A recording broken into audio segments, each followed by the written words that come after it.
Bonjour, je vous retrouve pour ce mercredi 8 avril, mercredi saint, de nouveau avec une narration biblique qui part du texte Marc 14, versets 3 à 9 et qui est sur la femme au parfum.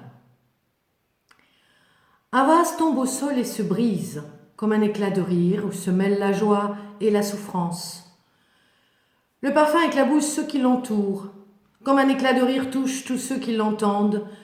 Josépha a brisé pour lui son bien le plus précieux. Bonjour chers amis, chers paroissiens, frères et sœurs, famille.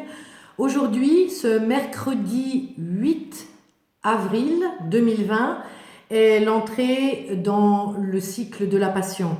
Je vais partager ce moment avec vous autour du texte de Marc 14, versets 3 et 9, qui est le texte de la femme au parfum. Non pas une prédication, mais une narration biblique.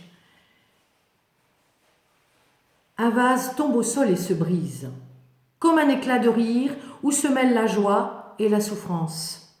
Le parfum éclabousse ceux qui l'entourent, comme un éclat touche tous ceux qui l'entendent. Josépha a brisé pour lui son bien le plus précieux. Un flacon d'albâtre, réceptacle de son bien, de son rêve, de ses désirs et de ses fautes, en quelque sorte de toute sa vie. Pardon, je n'ai rien demandé, simplement je suis entrée.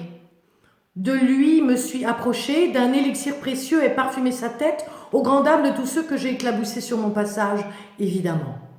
Gâchis, scandale, gaspillage, le mot est lâché, il emplit tout l'espace et il a le goût bien connu de la culpabilité.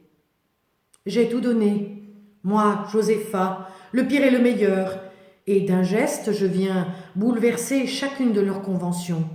Le monde et la maisonnée se figent.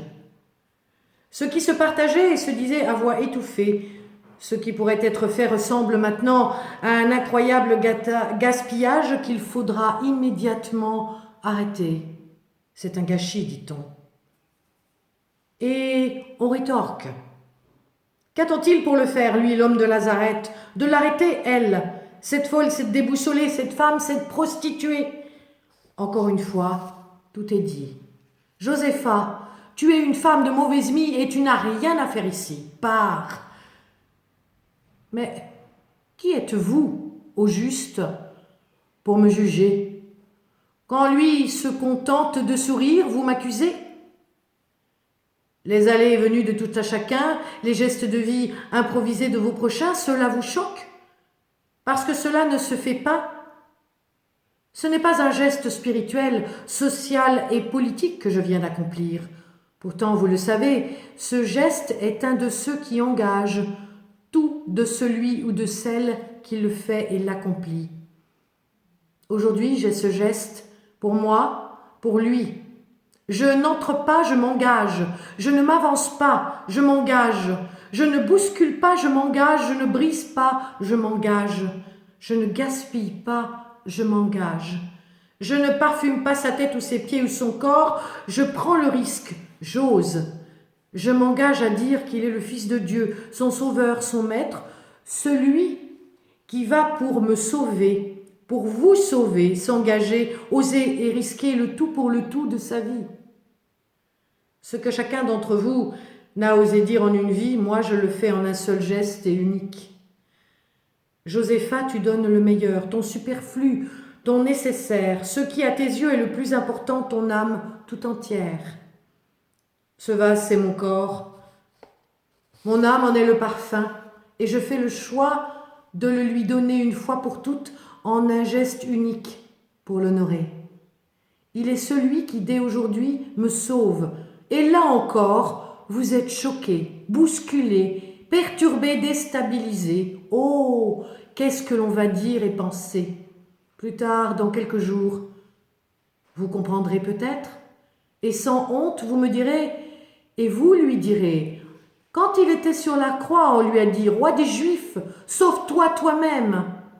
Aujourd'hui en lui, moi je vois le visage immédiat de Dieu, rien que cela, unique face à face rédempteur. Et je sais que ce seul geste, celui qui vous choque, et mon audace qui l'accompagne et qui vous résulte, me sauve. C'est pourquoi la peur au ventre, malgré tout, j'ai l'audace de ceux et de celles qui n'ont rien à perdre, mais bien tout à gagner. Ne vous en déplaise, exister est ce que je veux, être est ce que je désire, vivre, respirer, être pacifié est ce qui m'oblige à pousser la porte de la vie, à m'avancer vers lui, à briser le flacon de parfum pour lui offrir toute ma reconnaissance, toute ma confiance, toute ma foi et tout mon amour. Il est Dieu vivant et je désire plus que tout au monde le pardon, une vie libérée de tout ce qui fait de moi, finalement, non seulement une humble femme, mais une pécheresse.